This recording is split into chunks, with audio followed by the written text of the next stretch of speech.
ما سبب انسحاب الممثل العراقي أحمد نسيم من الوسط الفني؟ أعلن الممثل العراقي الشاب أحمد نسيم عن انسحابه من الوسط الفني بشكل مفاجئ بعد مشاركته في عدد من الدرام العراقية اللافتة، آخرها مسلسل عفو عام.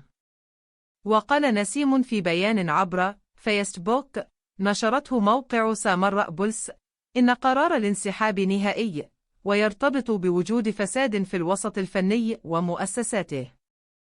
وكتب الشاب في بيانه: أصدقائي ومتابعيني وكل الناس في الوسط الفني، أعلن انسحابي من هذا الوسط نهائياً. وفي أي مشروع، أتمنى أن لا يتواصل أحد معي كممثل أو بخصوص أي مشروع فني.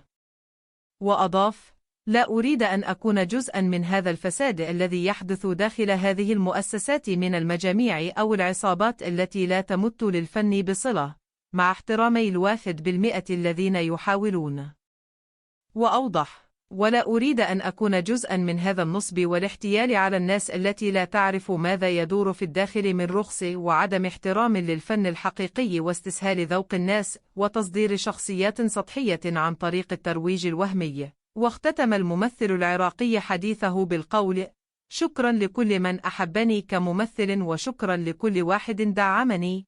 حاولت أن أكون جزءاً إيجابياً من العملية الفنية، وحاولت أن أقدم ما يشعر به الناس، وكانت أجمل أيام حياتي.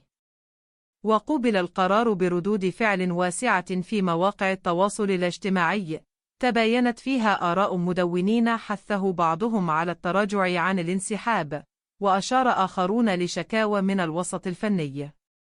ورغم أن أحمد نسيم لم يلعب دور بطولة مطلقة، لكنه ظهر في العديد من المسلسلات العراقية في السنوات القليلة الماضية، وبينها عفو عام، فيروس، 1+1، ضربة زاوية.